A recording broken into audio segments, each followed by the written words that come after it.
Pressure fluid की एक बहुत इंपॉर्टेंट मैकेनिकल प्रॉपर्टी है एंड इस लेक्चर में हम लोग प्रेशर के बारे में डिटेल में पढ़ने वाले हैं। एंड चैप्टर स्टार्ट होने के पहले मैं एक ब्रीफिंग बता दे रहा हूँ कि इस लेक्चर में क्या क्या पढ़ना है। सबसे पहले डेंसिटी के बारे में बात करेंगे जो कि एक रिमेंबर बेस्ड टॉपिक है। डिफरेंट टाइप के फ्लूइड के लिए डेंसिटीज़ हैं वो आपको याद रखनी पड़ेंगी। एंड डेंसिटी के ऊपर एक क्वेश्चन बनता है that is a variation of density, right. वो एक मतलब एक इवेल्युएशन टाइप का प्रॉब्लम है जिसमें आपको इंटीग्रेशन या डिफरेंशिएशन यूज करना पड़ सकता है। उसके बाद relative density, specific weight and specific gravity, 3 ऐसे टॉपिक हैं जो कि रिमेंबर बेस्ड टॉपिक हैं। And pressure is also remember based topic but types of pressure is based on some analytics, ठीक है। तो कुछ आपको एनालिसिस करनी पड़ेंगी, कैसे आपको एनालाइज करना है कि कितने टाइप का प्रेशर है एंड कौन सा वाला प्रेशर यहाँ पे यूज किया जा रहा है। एंड चैप्टर के लास्ट में इंपॉर्टेंट पॉइंट्स को हम डिस्कस करेंगे। एंड इस लेक्चर को और इफेक्टिवली समझने के लिए आप हमारे नोट्स का प्रिंट आउट निकाल सकते हैं और ये पीडीएफ डिस्क्रिप्शन बॉक्स में हमने टैग कर दिया है, राइट। तो स्टार्ट करते हैं कि जो सबसे पहला इंपॉर्टेंट हेडिंग है that is density. And density is a mass per unit volume. एक यूनिट वॉल्यूम में कितना मास प्रेजेंट है that will be equal to density. And the basic formula of the density is mass divide by the volume. And उसकी SI unit similarly हो जाएगी KG पर metre cube, क्योंकि मास की यूनिट केजी होती है एंड वॉल्यूम की यूनिट लीटर नहीं, यहाँ पे मीटर क्यूब हम कंसीडर करेंगे। एंड अगर सीजीएस यूनिट के बारे में बात किया जाए तो मास को ग्राम में लिखेंगे एंड वॉल्यूम को सेंटीमीटर क्यूब में लिखेंगे। अब कन्वर्जन देखना कि अगर ग्राम होगा तो उसको लिखेंगे 10⁻³ kg, अगर सेंटीमीटर क्यूब होगा 10⁻⁻6 metre cube.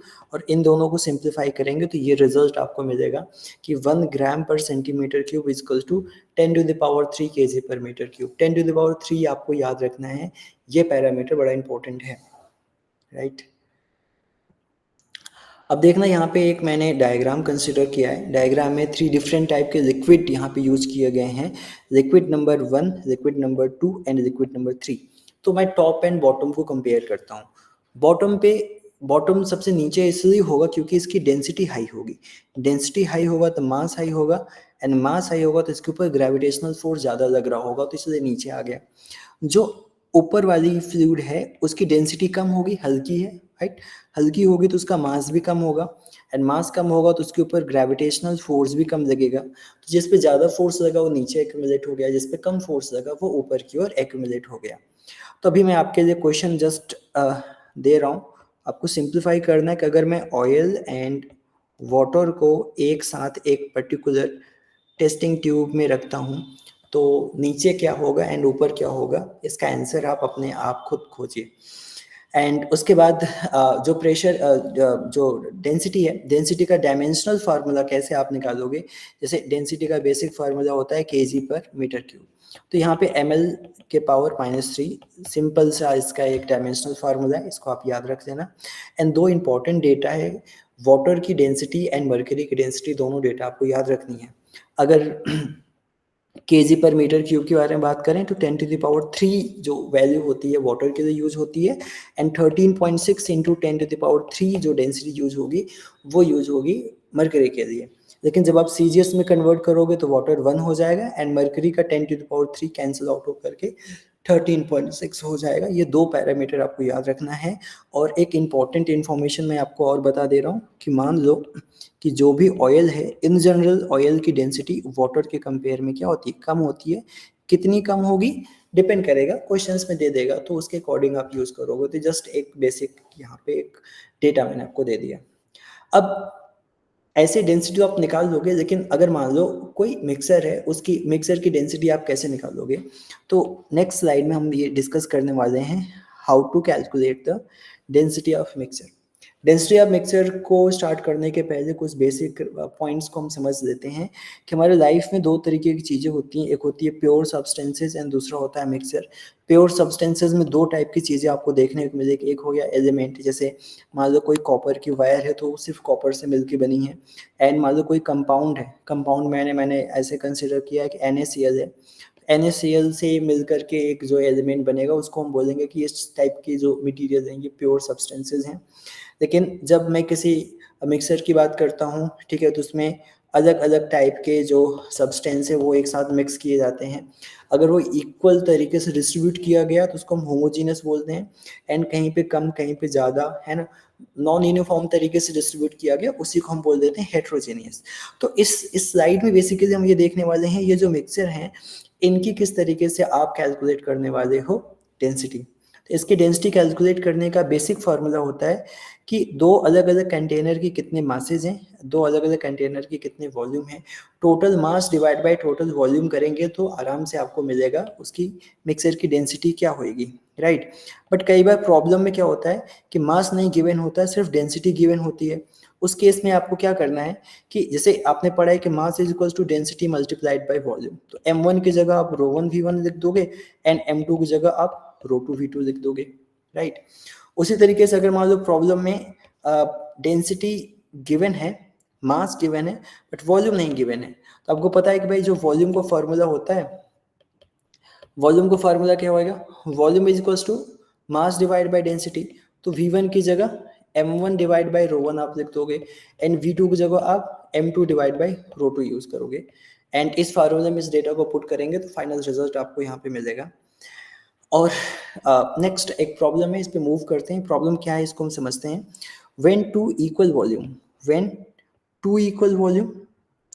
And two metal, दो मेटल्स हैं उनके equal volume are mixed together, the specific gravity of the alloy is 4। Mix करने के बाद जब एलॉय मिला तो उसका स्पेसिफिक ग्रेविटी क्या होती है, specific gravity is the ratio of density of substance divide by the density of water के रिस्पेक्ट में एक रेशियो मैं यहाँ पे कैलकुलेट करूंगा।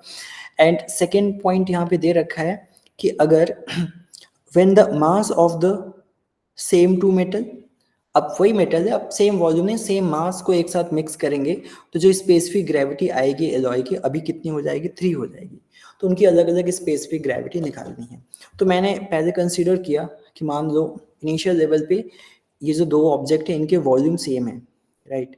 तो इनके सेम वॉल्यूम एक साथ मिक्स किए गए, सेम वॉल्यूम मतलब इसका वॉल्यूम v, इनका नाम सेम है तो डेंसिटी सेम होगा, तो एक की डेंसिटी हो गई ρ1, दूसरे की डेंसिटी हो गई ρ2।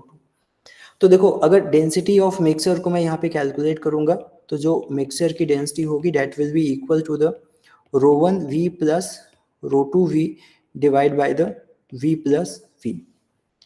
अब होता क्या है कि जो स्पेसिफिक ग्रेविटी है, स्पेसिफिक ग्रेविटी को हम डिटेल में आगे बताएंगे। Specific gravity is equals to density divide by the density of water. Density water fix होती है तो specific gravity is directly proportional to density, right. तो जहाँ जहाँ डेंसिटी है वहाँ वहाँ स्पेसिफिक ग्रेविटी मैं लिख सकता हूँ क्योंकि प्रोपोर्शन में है, एंड दोनों साइड को मैं चेंज करूँगा तो चीज़ें कैंसिल आउट हो जाएंगी। तो यहाँ पे आपको पता चलेगा कि specific gravity of the mixture that will be equal to the volume, common हो गया कैंसिल आउट हो गया, तो specific gravity of 1 plus specific gravity of 2 and divide by 2। Mixer की स्पेसिफिक ग्रेविटी क्वेश्चन में 4 दिया है, 4 को 2 से मल्टीप्लाई करेंगे तो 8 is equals to specific gravity of 1 plus specific gravity of 2। इसको इक्वेशन नंबर 1 मैंने कंसिडर किया। उसी तरीके से अगर सेम टाइप का जो मटेरियल है, अब उनके जो मासेज हैं वो सेम मास को मैंने एक साथ मिक्स किया हुआ है, राइट। सेम मास को एक साथ मैं मिक्स करूंगा तो इनके मास को मैं सेम रखा हूँ, नाम वही रहेगा, नाम चेंज नहीं होगा।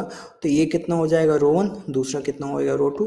एक साथ इनको मिक्स करेंगे तो इसके डेंसिटी का जो मिक्सर का फॉर्मूला होगा वो हो जाएगा m plus m divide by, volume नहीं है तो m divide by ρ1 plus m divide by the ρ2।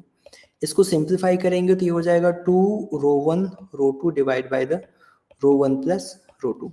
जैसा कि मैंने बताया कि जो स्पेसिफिक ग्रेविटी होता है that will be equal to density of substance divide by density of water. इसका मतलब specific gravity is directly proportional to the density of the substance.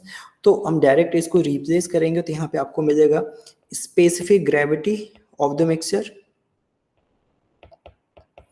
will be equal to the twice of the specific gravity of 1 multiplied by the specific gravity of 2 divided by the specific gravity of 1 plus specific gravity of 2।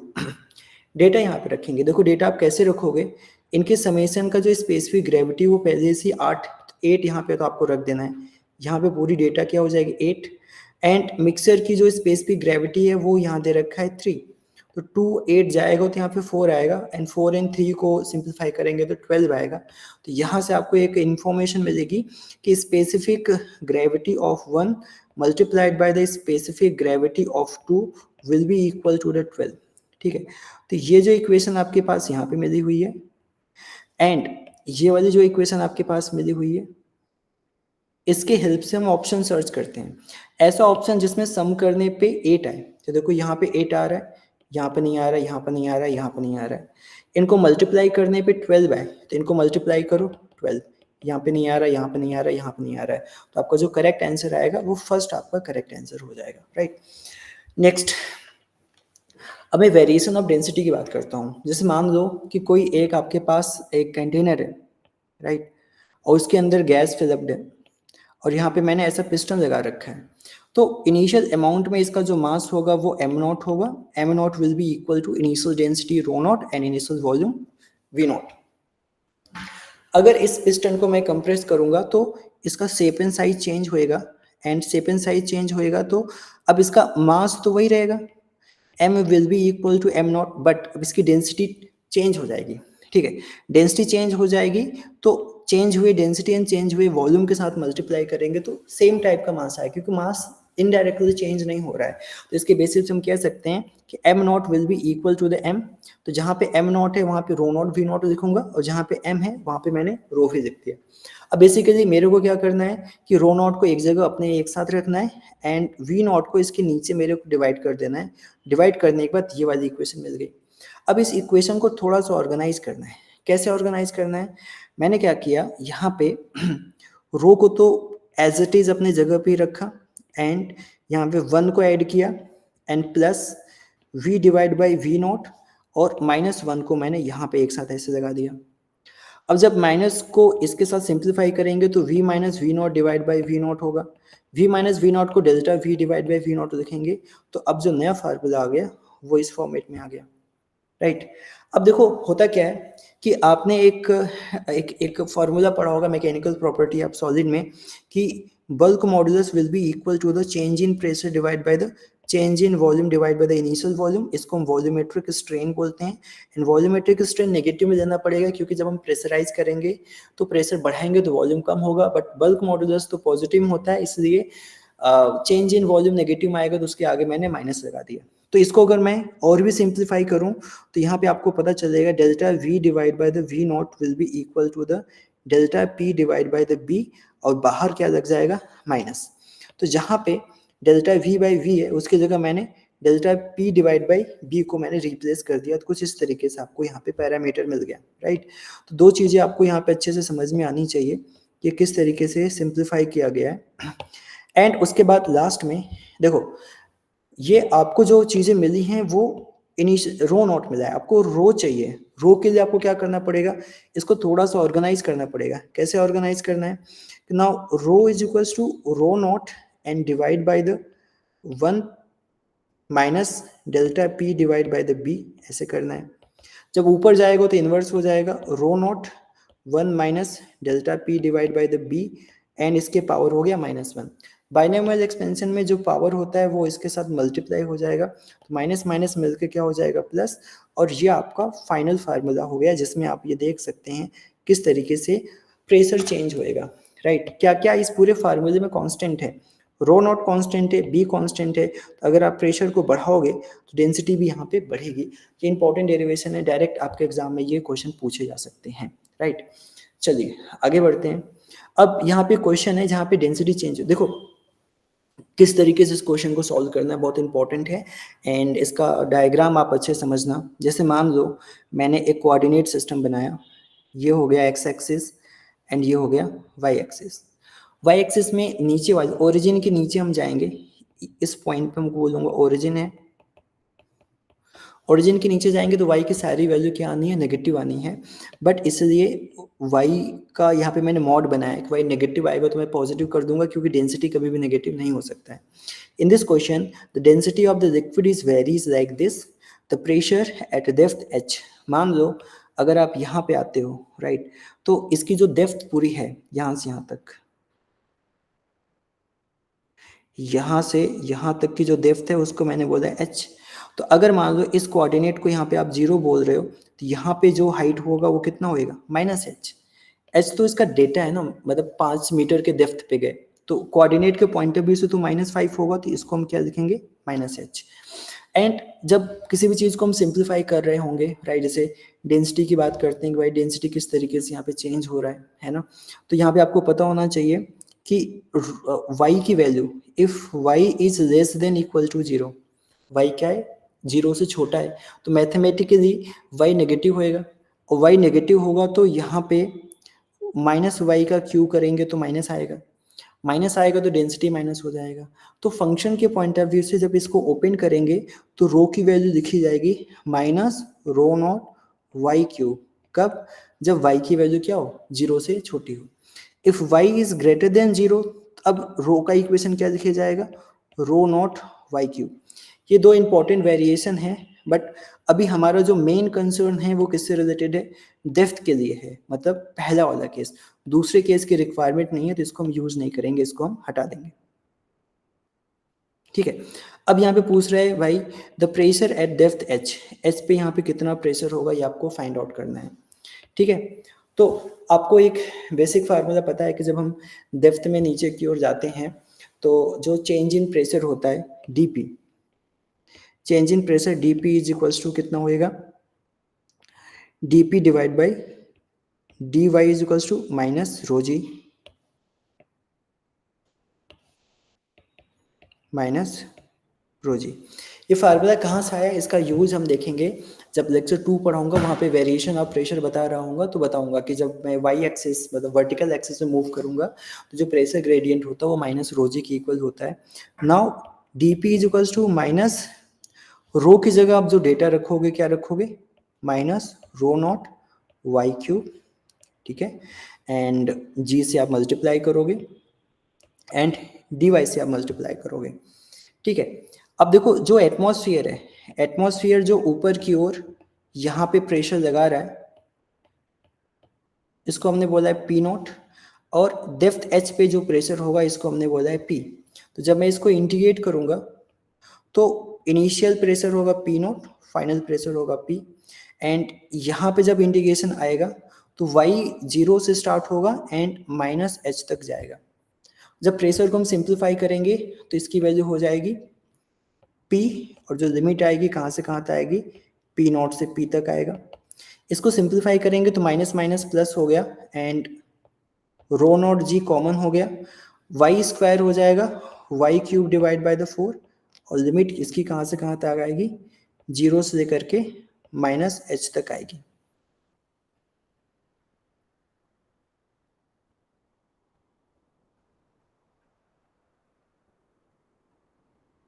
ठीक है,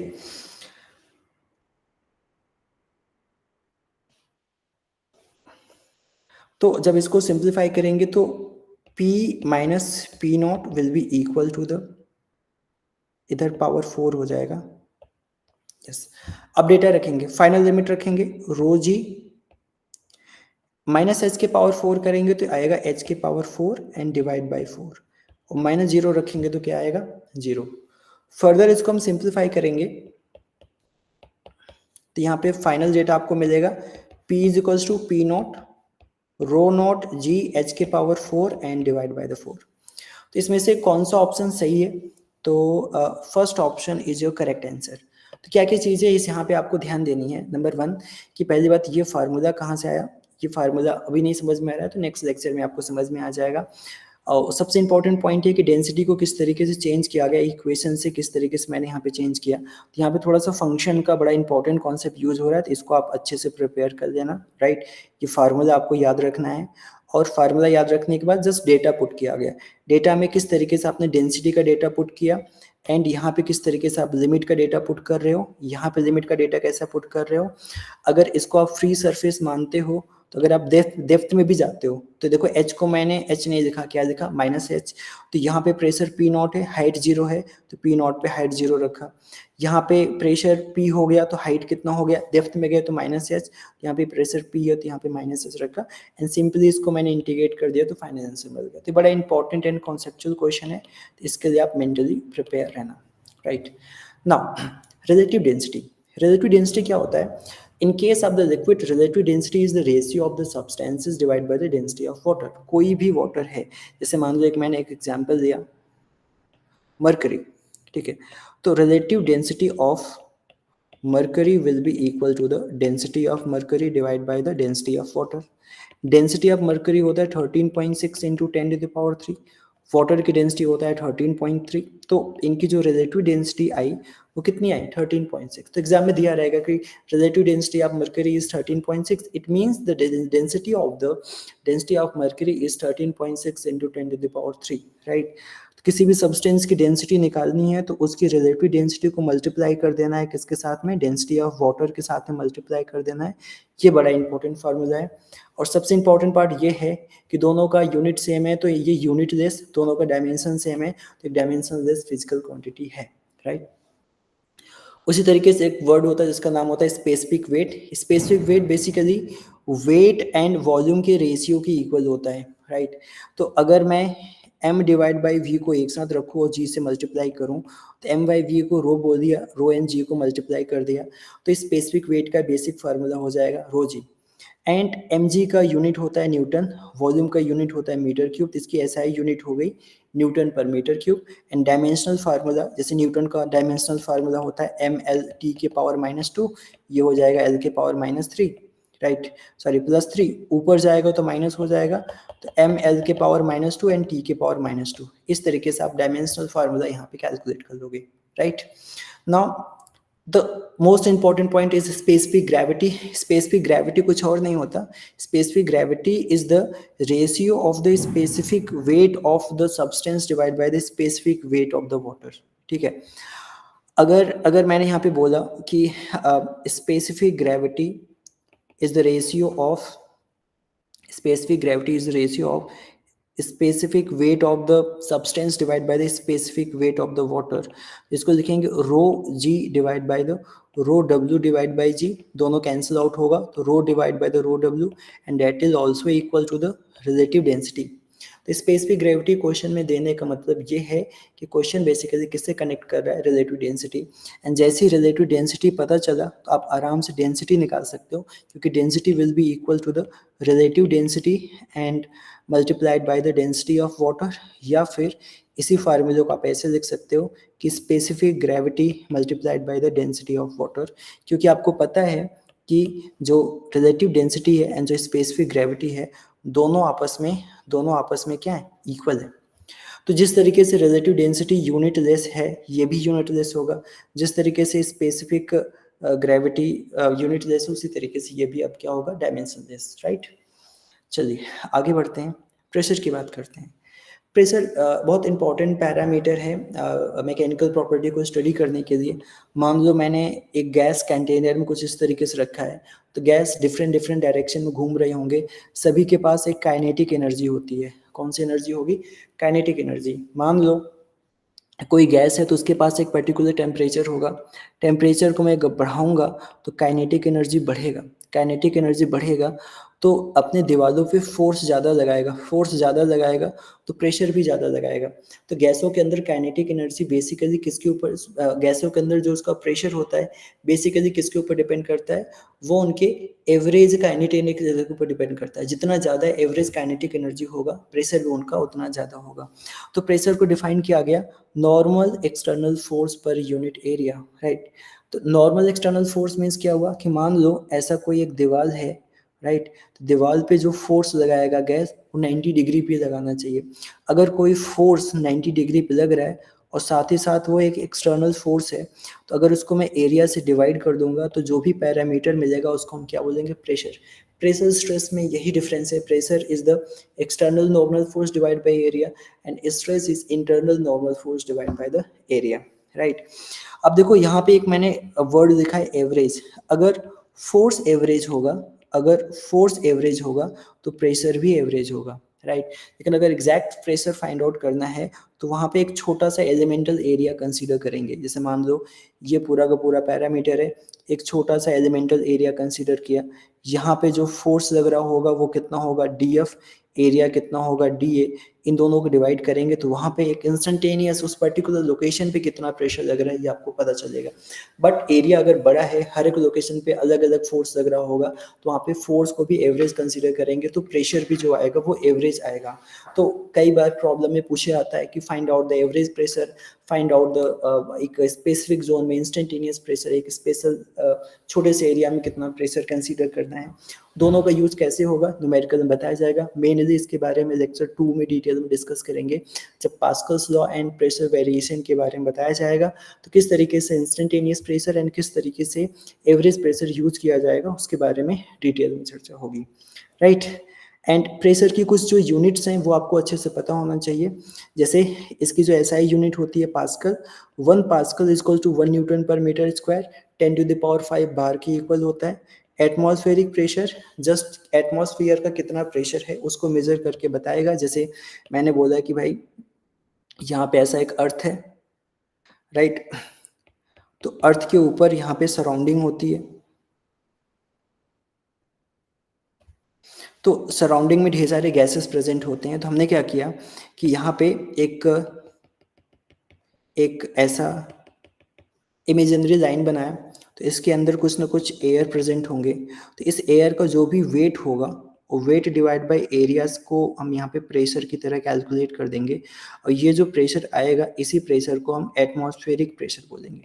and atmospheric pressure जो calculate किया गया वो 1.01 10⁵ newton per metre square या फिर pascal की equal होता है। तो 1 ATM का डेटा आप याद रखना। एंड इसके लिए एक डिवाइस बनाई गई मैनोमीटर, मैनोमीटर जो एटमॉस्फेरिक प्रेशर को मेजर करके बताएगा। तो अगर उसमें as a fluid mercury use करते हैं तो जो कॉलम की हाइट आती है वो 760 मिलीमीटर आती है। एंड अगर वाटर भी यूज करेंगे तो 12.33 मीटर 12.33 मीटर वाटर कॉलम की हाइट कैलकुलेट होकर के आती है। तो ये कैसे आएगा लेक्चर 3 में इसके बारे में डिटेल में डिस्कस करेंगे जब प्रेशर मेजरमेंट के बारे में बात कर रहे होंगे, राइट। नेक्स्ट पॉइंट हम बात करते हैं कि एक ऑब्जेक्टिव क्वेश्चन है। क्या क्वेश्चन है कि if pressure is a scalar quantity, option number 1, it is the ratio of the force to the area, it is the ratio of the force to the area and both force and area are the vector। देखो force तो vector quantity है and area भी vector quantity है, और ये force divide by area के equal होता है, but force should be perpendicular. तो यहाँ पे फोर्स को स्पेसिफाई नहीं किया है, तो पहला ऑप्शन तो गलत है। दूसरा, it is the ratio of the magnitude of the force to the area parallel to the surface, नहीं, जो फोर्स होना चाहिए वो एरिया के साथ कैसा एंगल बनाना चाहिए, परपेंडिकुलर एंगल बनाना चाहिए, तो दूसरा ऑप्शन पे गलत हो गया।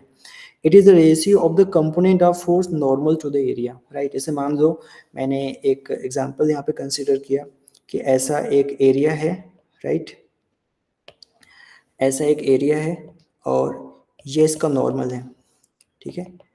यहाँ पे फोर्स कुछ इस तरीके से लग रहा है और ये पूरा का पूरा जो एंगल है वो कितना है, थीटा है। तो इसके दो कंपोनेंट हो जाएंगे, एक इधर की ओर होगा, नीचे की ओर जो कंपोनेंट होएगा इस डायरेक्शन में, इसको बोलेंगे एफ कॉस थीटा। अगर यहाँ पे फोर्स एफ लग रहा होगा तो एक कंपोनेंट इस डायरेक्शन में होएगा, इसको बोलेंगे एफ साइन थीटा। तो जो प्रेशर होगा जो नॉर्मल कंपोनेंट है means F cos theta and divide by area, that will be equal to the pressure, right. तो इसके दो कंपोनेंट हो जाएंगे, ऐसा है एक कंपोनेंट यहाँ पे दूसरा कंपोनेंट यहाँ पे, तो इस कंपोनेंट को कंसीडर करेंगे, पैरेलल वाले कंपोनेंट को कंसीडर नहीं करेंगे, इसलिए ये वाला ऑप्शन आपका एक करेक्ट आंसर है, right. Now it does not depend on the size of the area, right, area के ऊपर डिपेंड करता है, तो इसलिए डी ऑप्शन भी आपका गलत हो गया। चलिए अब हम टाइप ऑफ प्रेशर की बात करते हैं। मैंने बोला था ये बहुत ज़्यादा एनालिटिकल है एंड थोड़ा आपको समझना पड़ेगा, तो एक बहुत इंटरेस्टिंग डायग्राम मैं यहाँ पे लेकर के आया हूँ। डायग्राम आप समझना, फिर उसके बाद हम क्वेश्चंस पे आते हैं। जैसा कि मैंने एक नीचे एक लाइन बनाई, ये जो लाइन मैंने बनाई वो अर्थ की लाइन है, ये थोड़ा और ऊंचाई पे मैंने लाइन बना दी, ये और हाइट पे मैंने लाइन बनाई, ठीक है। मान लो बहुत आसमान में गया, बहुत ऊपर गया, एंड मैंने एक बॉटल दिया, बॉटल के अंदर हवा मैंने फिलअप कर दिया, तो बाहर मान लो प्रेशर का जो अमाउंट है वो मान लो 0.8 ATM है, तो अंदर भी कितना हो जाएगा, 0.8 ATM के इक्वल हो जाएगा, ठीक है। अंदर बार 0.8 है। फिर जैसे मैं नीचे लेकर के आऊँगा तो प्रेशर बढ़ने लग जाएगा, ऊपर प्रेशर कम होता है, नीचे आते ही प्रेशर बढ़ने लग जाएगा। बट मैंने ढक्कन को बंद कर रखा है, ढक्कन को बंद कर रखा है तो अंदर वाला प्रेशर तो 0.8 ही होगा, बट बाहर वाला प्रेशर बढ़ के 0.9 हो गया। अब देखो इसको ये क्या करेगा, कंप्रेस करेगा, क्योंकि चारों ओर से जब इसके ऊपर प्रेशर लगना स्टार्ट हो जाएगा, चारों ओर से जब इसके ऊपर प्रेशर लगना स्टार्ट हो जाएगा तो ये थोड़ा सा अपना शेप चेंज करना स्टार्ट कर देगा। फिर जैसे ही ज़मीन पे आऊँगा तो यहाँ पे 1 एटमॉस्फेरिक प्रेशर है, बट वो तो मैंने अभी भी उसको क्लोज कर रखा है, तो अंदर का प्रेशर तो 0.8 ही होगा। तो अब प्रेशर पहले के कंपेयर में और भी ज़्यादा यहाँ पे बढ़ गया, और भी ज़्यादा बढ़ गया, तो इसका शेप देखो और भी बिल्कुल ही चेंज हो गया। तो ये होता है एटमॉस्फेरिक प्रेशर। तो जब आप हवा में ऊपर रहते हो तो जो एटमॉस्फेरिक प्रेशर होता है वो कम होता है, जैसे जैसे नीचे आओगे तो एटमॉस्फेरिक प्रेशर बढ़ने लग जाता है। तो इस प्रैक्टिकल एग्जांपल के थ्रू आप देख पा रहे हो कि किस तरीके से अंदर वाला प्रेशर जब नीचे आओगे तो वो अपने आप को नहीं चेंज किया, बाहर वाले को बढ़ाने लग गया, तो इसका शेप क्या हो गया, चेंज हो गया। तो ये जो एटमॉस्फेरिक प्रेशर है इसकी एग्जैक्ट वैल्यू क्या होती है, एग्जैक्ट वैल्यू होती है 1 ATM, राइट। ये डेटा आप याद रखना, 1 ATM, and that will be equal to 1.01 into 10⁵ newton per metre square, right. ये कैसे आएगा, इसका पूरा जो ब्रीफिंग है वो डिटेल में डिस्कस किया जाएगा जब मेजरमेंट ऑफ प्रेशर आपको पढ़ाया जाएगा, तो वहाँ पे इसके बारे में आप समझ लोगे। चलिए आगे बढ़ते हैं। अब दो इम्पॉर्टेंट प्रेशर आता है, एक होता है एब्सोल्यूट प्रेशर, राइट। तो एब्सोल्यूट प्रेशर दो टाइप का होएगा, जैसे मान लो कि एक बलून है, ठीक है, एक मैंने बलून कंसीडर किया, ठीक है। इस बलून के अंदर पहले एटमॉस्फेरिक प्रेशर था, एंड प्लस तुमने फूंक मार करके कुछ एक्स्ट्रा प्रेशर यहाँ पे फिलअप कर दिया। मान लो कि एटमॉस्फेरिक प्रेशर है 1 ATM, और जो तुमने एक्स्ट्रा फूंक मारा वो हो गया 0.8 ATM। तो अगर इन दोनों को जोड़ा जाए तो ओवरऑल जो प्रेशर आएगा that will be equal to the 1.8 ATM। तो एब्सोल्यूट प्रेशर टेक्निकली बताता है कि टोटल प्रेशर कितना लग रहा है। What is the absolute pressure, absolute pressure means total pressure, total pressure, ठीक है। तो उस बलून के अंदर टोटल कितना प्रेशर है उसको हम क्या बोलेंगे, एब्सोल्यूट प्रेशर। एक मैं दूसरा एग्जांपल मैं आपको लेकर के समझाता हूँ। जैसे मान लो कि यहाँ पे एक वाटर का सरफेस है, ठीक है, और इस पर्टिकुलर पॉइंट पे बताना है कि कितना प्रेशर है। तो अभी जो ऊपर की ओर प्रेशर होगा, हवा में जो प्रेशर होगा, इसको क्या बोलेंगे, 1 एटमॉस्फेयर। और पानी के अंदर जब आओगे तो पानी की डेंसिटी मान लो रो है, हाइट h है, तो जो भी एक्स्ट्रा प्रेशर में इंक्रीमेंट होगा डेट इज रो GH। तो यहाँ पे जो टोटल प्रेशर होगा वो एटमॉस्फेरिक प्रेशर तो होगा ही, प्लस रो GH और एक्स्ट्रा प्रेशर हो जाएगा। तो इन दोनों का जो समेसन होगा वो एग्जैक्टली किसके इक्वल होता है, वो एब्सोल्यूट प्रेशर के इक्वल होता है, राइट। तो जितना भी एक्स्ट्रा प्रेशर यहाँ पे डेवलप हुआ that will be equal to the gauge pressure, and extra pressure में अगर एटमॉस्फेरिक प्रेशर को अगर आप ऐड कर दोगे तो आपको क्या मिलेगा, एब्सोल्यूट प्रेशर। सिमिलरली कई बार क्या होता है कि जो एटमॉस्फेयर पे जो तुमने एक्स्ट्रा तुमने डाला उसको आपने जोड़ दिया तो तुम्हें क्या मिला, एब्सोल्यूट मिला। कई बार एटमॉस्फेयर की बिलो प्रेशर आप चली जाती है, कई बार प्रेशर क्या होता है एटमॉस्फेयर से थोड़ा बिलो हो जाता है। तो अब क्या है कि ओवरऑल वैल्यू एटमॉस्फेयर के बराबर तो नहीं आएगी ना, थोड़ी कम आएगी। अब उसके लिए क्या एग्जाम्पल है उसको आप समझना, ध्यान से देखना। ये वाला डायग्राम हम यूज करेंगे समझने के लिए। सेकेंड वाले का आप डायग्राम समझो। मान लो ऐसा यहाँ पे एक मैंने बॉटल बनाया, ठीक है, और यहाँ पे एक मैंने डिवाइस लगा दी, ठीक है। अब डिवाइस में इसके अंदर पहले ही जो प्रेशर था वो 1 एटमॉस्फेयर था। फिर मैंने इसमें से कुछ गैस बाहर निकाल दिया तो प्रेशर थोड़ा सा कम हुआ। कितना प्रेशर कम हुआ, तो 1 एटमॉस्फेयर में से जो प्रेशर की कमी हुई वो हो गई 0.2, मतलब जितना मैंने एक्स्ट्रा एयर मैंने दे दिया जो कमी किया, जो वहां पे माइनस किया, डेट इज 0.2 एटीएम, 0.2 एटीएम की कमी कर दिया। तो अभी इसके पास फिलहाल कितना बचा हुआ है, तो हम बोलेंगे कि इसके पास अभी 0.8 एटीएम रह गया है। तो जो 0.8 एटीएम रह गया, that is a absolute pressure. तो दो टाइप का एब्सोल्यूट प्रेशर यहाँ पे आपको देखने को मिल रहा है कि एटमॉस्फेयर के रिस्पेक्ट में कितना आपने एक्स्ट्रा प्रेशर बढ़ाया, तो दोनों को ऐड कर दिया तो क्या मिल गया, एब्सोल्यूट प्रेशर। दूसरा, एटमॉस्फेयर के रिस्पेक्ट में कितना आपने कम कर दिया, जैसे पहले एटमॉस्फेयर में 1 था एंड 0.2 मैंने कम कर दिया, तो अभी उसके पास कितना रह गया, 0.8। Now 0.8 is your absolute pressure. तो एब्सोल्यूट प्रेशर के दो फार्मूले, दोनों याद रखना, एटमॉस्फेयर के ऊपर जितना गए जोड़ दिया, एटमॉस्फेयर के नीचे जितना है आपने उसको माइनस कर दिया, राइट। अब हम गेज प्रेशर की बात करते हैं, ठीक है। जैसा मैंने यहाँ पे बोला ना कि जितना एटमॉस्फेयर में एक्स्ट्रा प्रेशर को आप वहाँ पे ऐड करोगे उसको हम क्या बोलेंगे, गेज प्रेशर। जैसे मान लो यहाँ पे ऐसा टायर है, टायर के अंदर हवा आप फिलअप करते हो, जो पहले ही प्रेशर होता है वो 1 एटमॉस्फेयर तो होता ही है ना, और जितना आपने एक्स्ट्रा यहाँ पे फिलअप किया है, जो भी एक्स्ट्रा आप यहाँ पे फिलअप करते हो उसी को हम क्या बोलते हैं, गेज प्रेशर। तो जो भी आपने एक्स्ट्रा यहाँ पे फिलअप किया है उसको हम क्या बोलेंगे, gauge pressure. And gauge pressure को मेजर करने के लिए यहाँ पे एक डिवाइस यूज की जाती है। ये डिवाइस बेसिकली, ये जो पूरा का पूरा पाइप आप देख रहे हो, डायरेक्टली ये आएगा और इसके साथ कनेक्ट करेगा, कि बताएगा कि इसके अंदर कितना आपने एक्स्ट्रा प्रेशर भरा हुआ है। तो ये एटमॉस्फेयर को मेजर नहीं करेगा, एटमॉस्फेयर को माइनस करके जो आपने एक्स्ट्रा प्रेशर मेजर किया ये उसको मेजर करके बताएगा। जैसा कि यहाँ पे आप देख सकते हो, ये बार में मेजर करके बताएगा, बार यूनिट बताया था कि बार में इसको मेजर करके बताएगा, राइट। तो एटमॉस्फेयर के ऊपर जो भी एक्स्ट्रा प्रेशर गया, that is known as a gauge pressure, right. And atmospheric pressure gauge pressure का जो समेशन होता है उसी को हम क्या बोलते हैं, absolute pressure. Second diagram, vacuum pressure. Vacuum pressure को डायग्राम आप यहाँ पे ध्यान से देखना कि यहाँ पे एक मैंने गैस चैम्बर बना रखा है, इसमें जो इनिशियल लेवल पे जो प्रेशर था वो 1 एटमॉस्फेयर था।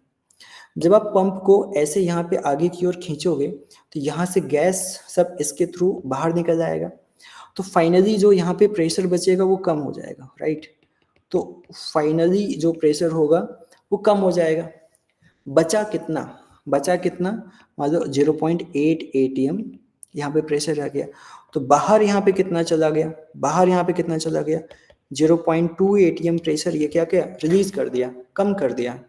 तो देखो, तो एटमॉस्फेरिक प्रेशर में जितने की आप कमी करते हो उसी को हम बोलते हैं वैक्यूम, उसी को हम क्या बोलते हैं, वैक्यूम। तो देखो, इनिशियली कितना था आपके पास 1, बाद में कितना रह गया 0.8, कमी कितनी हुई 0.2 की, तो 0.2 is your vacuum. Vacuum means होता है एटमॉस्फेयर से कितना आप कम किए, राइट, जितना कम किए that will be equal to the vacuum. तो वैक्यूम बड़ा इंपॉर्टेंट पैरामीटर है। तो एब्सोल्यूट क्या हुआ, तो जो भी एटमॉस्फेरिक प्रेशर था, राइट, जितना आपने आप माइनस कर दिया उसके बाद जो बचा हुआ है उसी को हम क्या बोलेंगे, एब्सोल्यूट प्रेशर, ठीक है। तो यहाँ पे दो तरीके की बातें हो गई, एक हो गया एब्सोल्यूट, एब्सोल्यूट मतलब फाइनल कितना यहाँ पे बचा हुआ है, दूसरा यहाँ पे हो गया वैक्यूम, वैक्यूम मतलब कितना आपने रिड्यूस किया, कितना आपने रिडक्शन किया हुआ है। तो ठीक है, तो अब यहाँ पे देखो स्टार्टिंग में जो प्रेशर है वो कैसा है, एटमॉस्फेरिक प्रेशर, बाद में जो प्रेशर बचा हुआ है उसको हम क्या बोलेंगे, एब्सोल्यूट। आपने यहाँ पे कितना डिडक्ट किया, कितना आपने यहाँ पे माइनस किया, तो 2 एटीएम, 0.2 एटीएम आपने माइनस किया, तो ये जो प्रेशर होगा इसी को हम क्या बोलने वाले हैं, वैक्यूम। कि आपने इस जार के अंदर कितना वैक्यूम क्रिएट किया, 0.2 की इक्वल वैक्यूम क्रिएट किया। Now what is the total pressure inside this jar, तो उसकी वैल्यू कितनी है 0.8 एटीएम। तो 0.8 एटीएम 1 एटमॉस्फेयर से कम है, कितना कम हो गया, 0.2 कम हो गया, राइट। तो दो मैंने डिफरेंट टाइप के पैरामीटर के बारे में डिस्कस किया, एक बताया गेज प्रेशर क्या होता है, जो एटमॉस्फेयर के ऊपर आप कितना गए, दूसरा बताया वैक्यूम प्रेशर क्या होता है, जो ये होता है कितना आप एटमॉस्फेयर से कम गए, नीचे आ गए, राइट। अब इनके ऊपर एक क्वेश्चन पूछा गया, इसमें बोला गया the air tight container with the negligible mass and area is the 4 centimeter square is partially evacuated। 100% evacuation नहीं हुआ, partial evacuation हुआ। तो मान लो मैंने कंटेनर को कुछ इस तरीके से बनाया, राइट, और इसके अंदर मैंने गैस फिलअप किया हुआ है, तो इसका जो क्रॉस सेक्शन एरिया है, तो ए की वैल्यू दे रखा है 8 centimetre square. If the 40 newton is required to pull इसको 40 न्यूटन। देखो अब यहाँ पे दो टाइप का प्रेशर लगना स्टार्ट होगा, एक बाहर से प्रेशर लगेगा, तो P जो एटमॉस्फेयर है उसकी वैल्यू होती है 1 atm, ठीक है। दूसरा अंदर से प्रेशर लग रहा होगा, अंदर से प्रेशर थोड़ा कम होगा क्योंकि यहाँ पे आपने क्या कर दिया है, इवैक्यूएशन क्रिएट किया, इसका मतलब इसके अंदर आपने वैक्यूम क्रिएट किया, राइट। जो वैक्यूम क्रिएट किया वही तुम्हें यहाँ पे कैलकुलेट करना है। क्वेश्चन पूछा है कि the atmospheric pressure in the container before opening. देखो लिखा यहाँ पे एटमॉस्फेरिक है बट बात कर रहा है इन द कंटेनर, कंटेनर के अंदर जो प्रेशर है वो एटमॉस्फेरिक से कम है, हवाई भरा गया इसलिए इसने एटमॉस्फेयर बोल दिया। तो कहने का मतलब है कंटेनर के अंदर जो इवैक्यूएटेड प्रेशर है वो आपको यहाँ पे कैलकुलेट करके बतानी है। तो यहाँ पे जो प्रेशर इनसाइड लग रहा होगा उसको मैंने बोल दिया पी इन, और पी इन की वैल्यू पी एटीएम से कम है, तो बेसिकली अंदर यहाँ पे क्या बना होगा, वैक्यूम बना होगा। तो अब सोचो कि बाहर वाला फोर्स क्या है, डोमिनेटिंग है, ज्यादा प्रेशर है, अंदर वाला फोर्स क्या लग रहा है, कम लग रहा है। तो इसको बाहर खींचने के लिए आप एक एक्सटर्नल फोर्स लगाओगे कि नहीं, राइट। तो इस फोर्स की वैल्यू क्वेश्चन दे रखा है, डेट इज 48 न्यूटन। मतलब इस पूरे पिस्टन को पकड़ करके ऊपर की ओर खींचने के लिए जो आप फोर्स लगाओगे डेट इज द 48 न्यूटन। तो अब इसको ओवरऑल मुझे को सिंपलीफाई करके बताना है कि भाई इसके इनसाइड यहाँ पे कितना प्रेशर लग रहा है, इन सबको कैलकुलेट करके आपको बताना है, राइट। तो हम यहाँ पे चीज़ों को बैलेंस करेंगे, राइट। कैसे बैलेंस करेंगे कि टोटल नीचे कितना फोर्स लग रहा है, तो नीचे जो फोर्स लग रहा है उसको मैंने बोला 1 atm। 1 atm मीन्स होता है कि 1 ऐसे लिख देते हैं पी atm मल्टीप्लाइड बाई ए, और ऊपर की ओर क्या फोर्स लग रहा है 48 newton and plus P in multiplied by A. आपको यहाँ पे फाइंड आउट करना है पी इन, तो पी इन की वैल्यू क्या होती है, तो यहाँ पे ए को हम लेकर के डिवाइड करेंगे तो हो जाएगा P ATM minus 48 divide by A. Now P ATM की वैल्यू हो जाएगी, ये मतलब अप्रोक्सीमेटली 1 एटीएम के आसपास है, तो उसको 1 एटीएम में मैंने लिखा, माइनस ये हो जाएगा 48, एरिया को मैंने लिखा है 8 एंड 10 टू द पावर -4। इसको सिंप्लीफाई करेंगे तो इसी डेटा पे आप ध्यान देना, इसी डेटा पे आप ध्यान देना 48 6 यहाँ पे आ जाएगा 6 इंटू 10 टू द पावर 4 आ गया, तो इसको लिख सकते हैं 0.6 into 10 to the power 5। 10 to the power 5 को हटाएंगे तो ये एटमॉस्फेयर में चेंज हो जाएगा। Now P in is equals to 1 ATM minus 0.6 ATM, तो जो इनसाइड प्रेशर आएगा वो 0.4 एटीएम के आसपास आएगा। मतलब अंदर जो इवैक्यूएटेड प्रेशर है वो कितना है 0.4। तो यहाँ पे दोनों डेटा आपको पता चल गया। नंबर 1 अगर पूछूं कि जो पी इन है वो बेसिकली किस टाइप का प्रेशर है, एब्सोल्यूट प्रेशर है, डेट इज 0.4 एटीएम। तो कितने का वैक्यूम क्रिएट हुआ, वैक्यूम मीन्स होता है कि इनिशियल एटमॉस्फेरिक प्रेशर था, बाद में कितना हुआ 0.4, तो कितने की कमी आ गई। Now vacuum will be equal to 0.6 atmospheric pressure, 0.6 के इक्वल हमने यहाँ पे वैक्यूम क्रिएट किया, राइट। तो ये कौन सा ऑप्शन आपका सही हो गया, तो पूछ रहा है कि the atmospheric pressure inside the container before opening it must be equal to the 4 atm। 4 atm is your final answer, right. Now तो चैप्टर में हमने बेसिकली किन किन चीज़ों के बारे में डिस्कस किया। नंबर 1 डेंसिटी क्या होती है, राइट, एंड डेंसिटी का क्या फॉर्मूला होगा, क्या यूनिट होगा, क्या डायमेंशन होगा। Similarly relative density, specific rate and specific gravity. Relative density हमेशा वाटर के रिस्पेक्ट में निकाली जाएगी जो कि यूनिटलेस एंड डायमेंशनलेस है, एंड स्पेसिफिक वेट रोजी के इक्वल होता है। इसका फंडामेंटल फार्मूला था weight divide by the volume, वहीं से रोजी कैलकुलेट होकर के आया था। एंड स्पेसिफिक ग्रेविटी बहुत ज़्यादा इंपॉर्टेंट है, बहुत ज़्यादा यूज भी होता है, तो ये फार्मूला आप अच्छे से याद रखना। स्पेसिफिक ग्रेविटी हमेशा रिलेटिव डेंसिटी के इक्वल होता है, एंड रिलेटिव डेंसिटी की हेल्प से हम बता सकते हैं कि पर्टिकुलर सब्सटेंस की क्या डेंसिटी हो सकती है। और लास्ट में मैंने प्रेशर के बारे में जिक्र किया था। प्रेशर क्या होता है, pressure is the normal force. कैसा होना चाहिए, 90 डिग्री पे फोर्स लगना चाहिए, एक्सटर्नल होना चाहिए, एंड उसका रेशियो एरिया के साथ निकालेंगे तो आपको प्रेशर मिलेगा। इसकी एसआई यूनिट क्या होती है, पास्कल होती है, एंड पास्कल जो यूनिट है सिर्फ पास्कल नहीं याद रखना है, और भी इसके पैरामीटर्स हैं, जैसे मैंने डिस्कस किया कि एटमॉस्फेयर एंड बार में क्या होता है, एंड अगर एटमॉस्फेरिक प्रेशर को वाटर एंड मर्क्यूरी कॉलम में मेजर करोगे तो उसकी वैल्यू कितनी आनी है, राइट। तो ये लेक्चर 1 पूरा कंप्लीट हो जाता है। लेक्चर 2 जो स्टार्ट होगा उसमें हम डिटेल में पढ़ने वाले हैं कि ये जो प्रेशर हमने पढ़ा इनका वेरिएशन कैसे होगा अगर पूरा सिस्टम रुका हुआ है या फिर मोशन में है, राइट। एंड पास्कल्स लॉ के बारे में डिटेल हम स्टडी करेंगे। एंड डैम कंस्ट्रक्शन, अगर वो कर्व्ड सरफेस है तो उसके ऊपर कितना फोर्स लग रहा है, कितना प्रेशर लग रहा है, मतलब इनकी जो डायनेमिक्स हैं और किस तरीके से फोर्सेस को डिटेल में एनालाइज करना है, ये सब हम नेक्स्ट लेक्चर में पढ़ने वाले हैं। Thank you.